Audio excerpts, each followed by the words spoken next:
Alright guys, TacticalRab back again today. Have you enjoyed your day so far? And a few months ago we talked about the Players Union just around the corner, ready to go, ready to come into action and give the players some sort of power against the CDL, Activision Blizzard and their organisation owners. Now Clayster comes out and implies that this may not be the case, it may have fallen through, which may have major repercussions for what the scene looks like going forwards. Certainly intrigued to hear your thoughts in the comment section below. Like if you guys enjoyed the video, subscribe if you are new as always, I'd greatly appreciate it. It really helps out the channel. Thank you very much indeed for doing that. Before we get into things, just wanted to mention this from Cronus CDL Intel. The COD League store is having a huge sale for Season 1 merch. For anyone interested, Season 2 merch is definitely coming very soon indeed. So there's like 60% off for pretty much most things here. So if you want to pick something up from the Call of Duty League store, now is probably the time to do it. Although shipping is relatively expensive still, relative to the price of the products themselves, but still a lot cheaper than they would have been a few weeks ago, for example. So keep your eyes on that one. And also good to see Season 2 merch coming relatively soon, because the teams actually get to design them this year, right? They're not just these generic ones the league came up with last time around. I believe the teams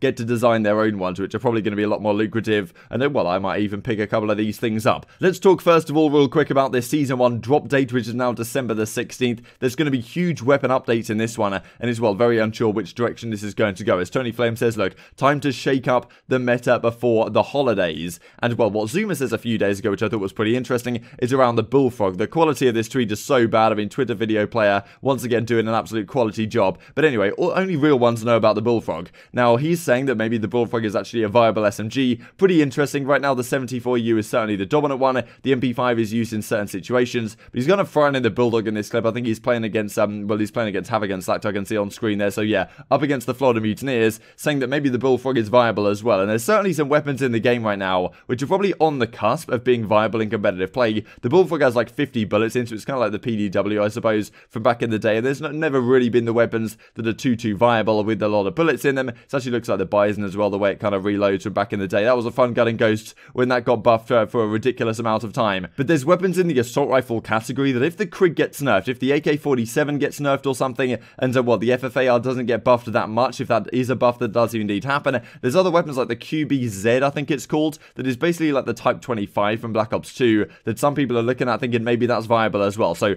be prepared for a couple of days' time. The weapon chip meta might change very significantly indeed. And be prepared that this update is effectively going to drop during the Challengers Combine. So from the 15th to the 18th of December, there's like this Combine going on, where effectively it's just like an 8 scrim series between a load of the amateur players. But, well, certainly could be argued that on day 2 of that or whatever, the meta is going to change very significantly. And, well, Zuma likes the Bullfrog. Tony Flame says, look, was just about to buff it, but seems we are good. Nothing to see here, but yeah, we'll have to see what happens based on their testing. Let's talk then about this Players Union. So you guys might remember this from way back in September now, the truth about Brack, the Toronto Ultra come out with. Seems like a nice kind of YouTube title, but here it is in a, well, apparently a professional tweet done via Twitlonger. Twitlonger, of course, and the tweet still available. Pretty entertaining stuff. But anyway, Brack was talking about how, well, they hadn't paid him for a month because of the pandemic situation. He had to go home for, his granddad was like unwell or something of that effect, and he went home for a time, and, well, they said that he hadn't told them that he was going home, and therefore they were still gonna, well, dock his salary for not being in Toronto,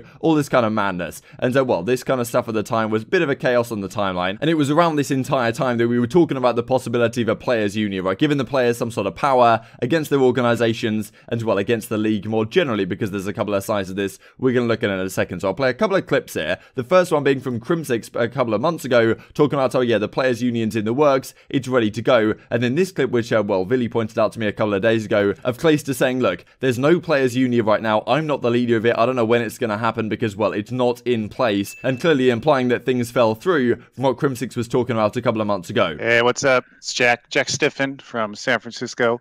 I got a question. You know, obviously there's been a lot of issues with, league decisions and ownership stuff, and Crim is upset with moving forward with 4v4 without any type of expansion. So would the players be best served forming a players association or even a union? It's already done? Yeah. Really? Okay. Yeah. Okay. When did Perfect. that happen? Who's the head of the union, Grim? Who the f you think? Austin Litticoat. Is he actually? Liddy? Really? No. I was gonna say, who's actually the who's actually the head of it? No, I don't think it's like it's in the works. Oh, that's good. Okay. That's all I'm gonna It's say. actually important. If who you your guys need a head is, leader, though. bro, I got you guys. It's got to be a player. Am I the president of the Players Union? No, sir, I am not. We don't even have a Players Union. Am I the president of the Players Union? No, sir, I am not. We don't even have a Players Union. So certainly it seemed like there was a will to make a players union and actually have that come into effect. However, it's definitely against Activision Blizzard and the CDL's interest to allow this to be the case. So whether they put something in the contracts or whether they've, well, had some words with the players to try and make sure this isn't the case, because giving the players the power to effectively, like if all the players were in a union, they could effectively just strike against the CDL if something like this, as you can see on screen, happened against. This is way back in, well, a few months ago now, when Seattle Surge played the Royal Ravens. This was a massive match for them. They could have qualified for the winners bracket at Champs if they had won this tournament. Slacked lags out of the game on some Petrograd hardpoint. They end up losing the map, and well, Octane absolutely goes on a mad one on a bit of a Twitter rampage here, as we like to talk about on the channel. So yeah, a lot of this stuff, and as he's talking about, look, people can't do their jobs. He definitely got fined quite a lot of money for this one. This league sucks, etc, etc, etc. Now, if there was a players union in place, the players could be like, look, this is ridiculous, these decisions are ridiculous, we're not going to stand for this, we're effectively just going to strike off our labour and not play tomorrow on the Championship Sunday. Unlucky CDL, we're just not going to play. And so, well, what are you going to do about it?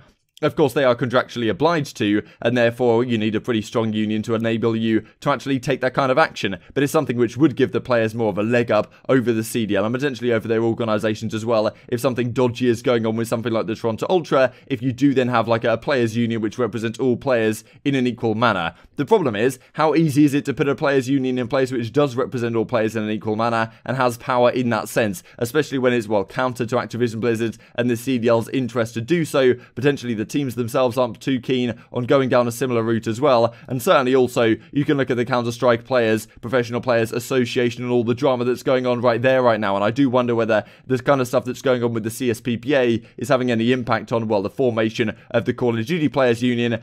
If you guys aren't too familiar with the story really around the CSPPA, effectively, this organisation does not seem like it represents all players in an equal and fair manner. Effectively, it seems to represent some of the high-tier pros, but really, if you're lower down the pecking order, it doesn't care too much for you and your issues. Guys like Jampy and such, who have been, well, they've been banned unfairly for competing in majors and stuff. The CSPPA hasn't really, well, taken any strike action against anything like that. However, they did take some action very recently. Also, it seems like they effectively make their money by getting paid by the tournament organisers, which means if you're an ESL, if you're one of these tournament organisers, you're paying these guys, you're effectively paying them for, well, for the players to not strike at your event. So definitely seems like it's not having the desired effect. And if you guys want to hear more about this, I think, well, Richard Lewis and, well, Doug and Dorian Shields, of course, did a very in-depth by the numbers episode on exactly the problems with the CSPPA and the Counter-Strike scene right now. So certainly, well, even a players union, which was celebrated at the time by the Counter-Strike, you know, the players and all the people in the scene a couple of years ago when it was formed, like, okay, finally we have a proper professional players association. Yeah, the last couple of seasons it's gone significantly downhill, and I do wonder whether some of the implications of this are having, well, questions in the minds of those potentially trying to form a Call of Duty players union as well. This is what the CSPPA say, like, is a player driven, independent, should be an E, and I remember I talked about that at the time. They still haven't fixed it. Equality and solidarity are key values, all this type of stuff, but yeah, does that accurately represent the situation? Certainly you could argue it does not. So it's pretty interesting to me that a couple of months ago Krim was saying, like, all this stuff is ready to go. Now Clay's saying it's kind of fallen through. Who might be the, well, the organisation leader of a players union? You don't really know, and well, it doesn't seem like it's necessarily happened. I do wonder if people over at Activision Blizzard, the CDL, have, well, come out and made some moves behind the scenes to prevent this happening, because of course it's not great for them, and well, if the will isn't particularly there among the pro players and some of the organisations, this may not happen as we would have liked it to. And as Krim says a couple of months ago as well, like, there's rumours that these clowns, that's Toronto Ultra, wanted a 50-50 prize winning split from their team next year while underpaying them. If the prize split goes up, so must the salary. This is the exact opposite of what they're doing.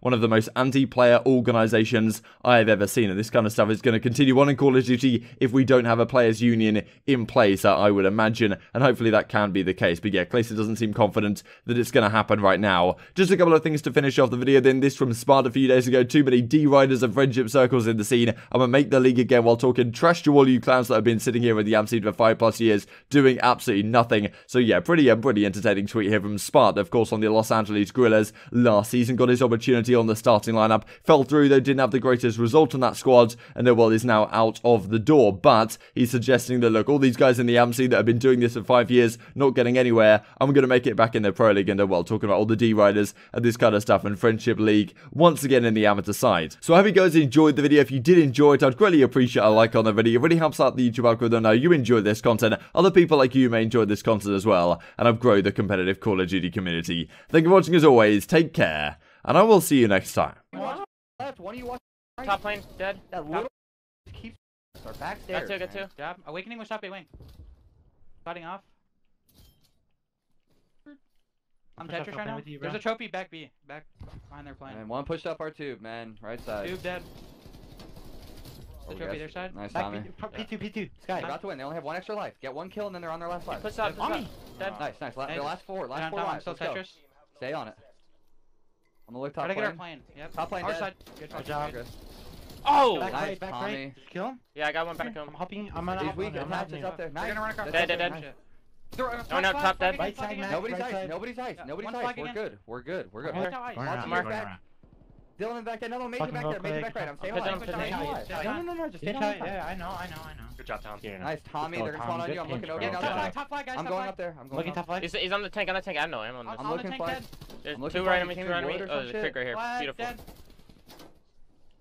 Fire. Back of me, I think. I'm about to go left. I'm about to go Top hop up. cat laying down, looking at you, ice. Going back to nest.